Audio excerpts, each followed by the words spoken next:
Bueno, y continuamos acá con Domingo Alberto Rangel, dirigente de Resistencia Civil, columnista de opinión, analista político. Hablamos un poco sobre la caracterización que tú haces de la oposición, porque tú te defines como un hombre de la derecha liberal, digamos, ¿no?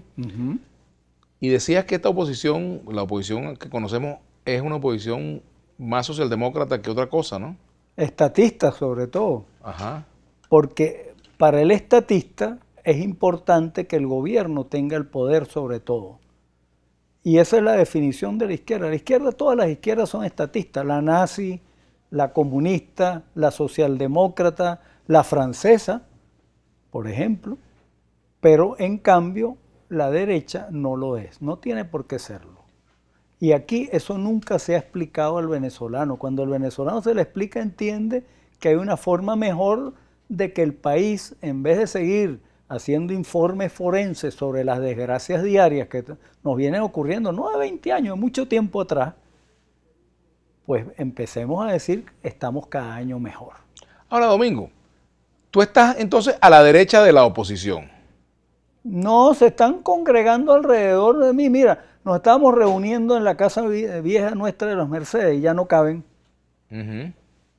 Este viernes tenemos una reunión que no sé dónde los voy a meter ni qué se les va a dar, porque hay algo que darle. Hoy la gente está pasando las miserias del socialismo. Ningún país, el socialismo yo no lo critico. El socialismo reparte en su debido tiempo. Cuando no ha habido capitalismo, el capitalismo comete excesos. Eso viene de antes de Marx incluso. Pero en estos momentos y hace mucho tiempo se necesita una oposición que sea capitalista y de derecha y que sea noble con el país.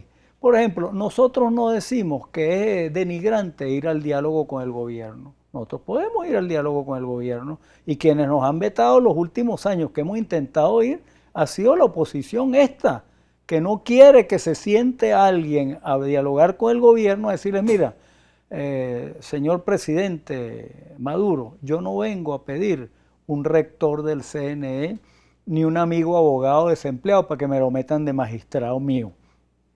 Yo vengo a ver si podemos quitar las alcabalas que hay tantas en las carreteras del país, donde matraquean, y lo sabe todo el mundo, los productos agrícolas, y cuando le llegan al venezolanito que lo compra en cualquier ciudad le sale más caro, más costoso. Vamos a ver si podemos en algún momento poner un cronograma para que el venezolano pueda importar y exportar y vender cosas que no tienen por qué salir de contrabando y que pague sus impuestos y que el Estado viva de eso y que cada vez se pueda pagar mejor salario, porque todo eso es una mentira que está montada sobre el mismo cuento de siempre del Dorado. Fíjate que la primera ciudad que se forma en América continental es Cumaná, porque echaron el cuento que aquí había mucho oro. Cuando llegaron los españoles y vieron que no había casi indígenas a quienes cristianizar, dijeron, no, acá no, esto se queda de gobernación y capitanía general, y pusieron sus virreinatos en otros lados. Entonces, a nosotros que vivimos incluso por un pensamiento de la izquierda socialdemócrata, incluso a mi querido padre, respetadísimo, junto con Pérez Alfonso, criticó el petróleo, y el petróleo es bendito. Gracias al petróleo éramos casi Haití y subimos a ser uno de los pueblos más ricos de América. Ahora, ¿cómo no ser estatista precisamente en un país petrolero? Bueno, como lo éramos, porque la mejor época de Venezuela fue con las petroleras en manos de compañías privadas.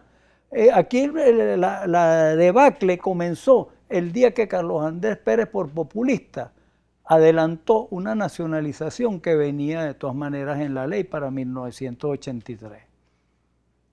Ahí empezó. Lo que pasa es que, claro, como el que está gordito y se mete en un desierto, aguanta al principio y va perdiendo la grasa hasta que llega al esqueleto. Ese dura más que el que está pobre.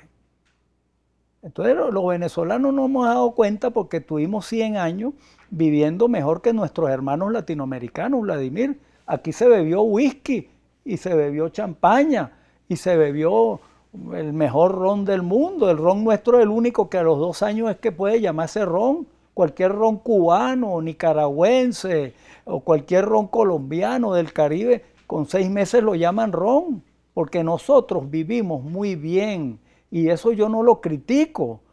quisiera que nuestro pueblo volviera a vivir bien, pero para eso necesitamos una oposición distinta, que esté hablando de bases programáticas y no de bases sensibleras. Ahora, tú dijiste que la oposición estaba debilitándose, sí. que esta oposición se estaba debilitando. Sí, señor. Ajá, pero las movilizaciones de calle que hemos visto parecen decir lo contrario. Bueno, la del 23 de enero comparada con la de hace unos días fue más chiquita.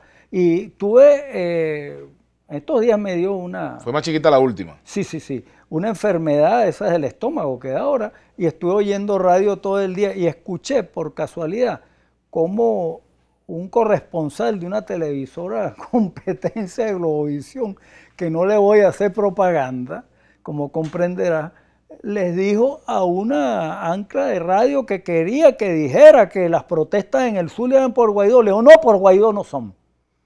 Es porque no hay luz. Y está bien protestar que no hay luz. Pero hay bien es que la gente entienda que no hay luz es el resultado de tanto socialismo. En todos los países socialistas hubo siempre cortes de luz. En todos, incluso en la Unión Soviética, que era el más poderoso. Y el que hizo la dictadura del proletariado.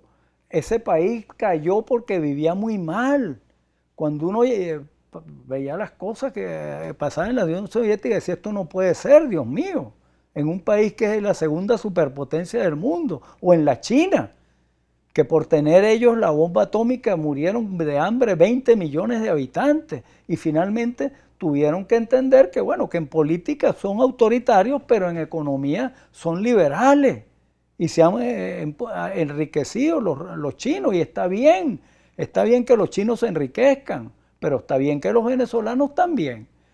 Pudiéramos decir que sí, por ejemplo, el gobierno cataloga a la oposición de ser de derecha y tú dices que esta es una oposición socialdemócrata, entonces para el gobierno tú serías de ultraderecha, o en Venezuela no hay ultraderecha, Domingo. No, es que ya va, es que al gobierno le pasa como a un boxeador que no está muy seguro de su corona mundial, que califica al quinto retador como el primero, porque con ese es que le conviene pelear, porque a ese siempre le va a ganar. Porque los argumentos de esta oposición guaidosa o mudosa o de la coordinadora, donde yo estuve metido y me salí, simplemente son los mismos.